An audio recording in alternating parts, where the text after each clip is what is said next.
Mga ka-J, ito ang sasangingin natin. Kalahati nating bigas binili natin sa tindahan. Saing natin lahat to. Then, ang paghugas dapat tatlo, pamintatlo na maghugas nito.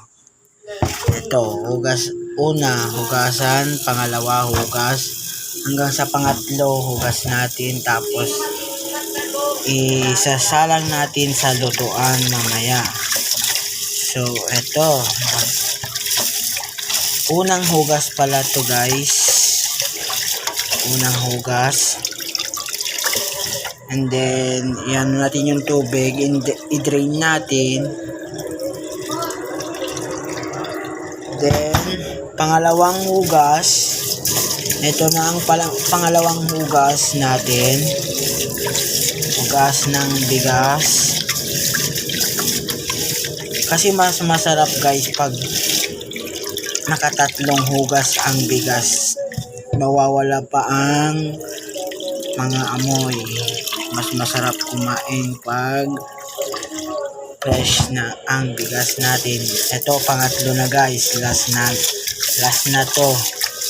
Then isasalang na natin sa kalan. Then ito, drain na natin ulit. Tapos na yan. Tansyahin lang natin guys itong rice cooker natin. Tansyahin lang natin. Ganyan, example, pag ganyan, pag ilan yung inano mong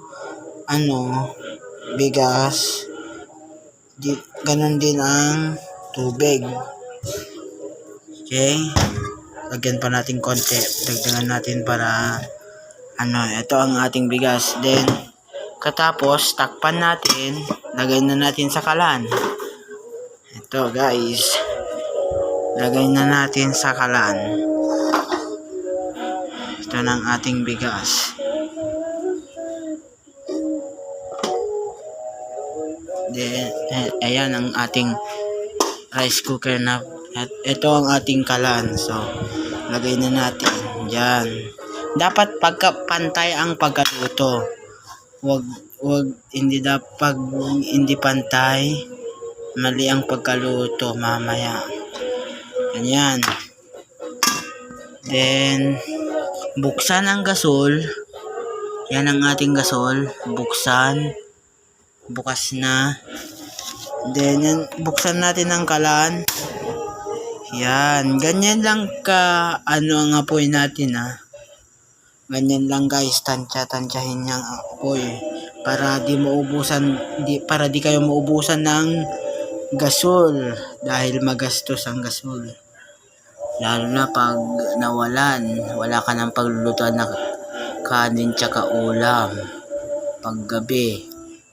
Kasi naka-close ang bilihan ng gasol pag sa gabi. So, hanggang dito lang guys. Bye-bye!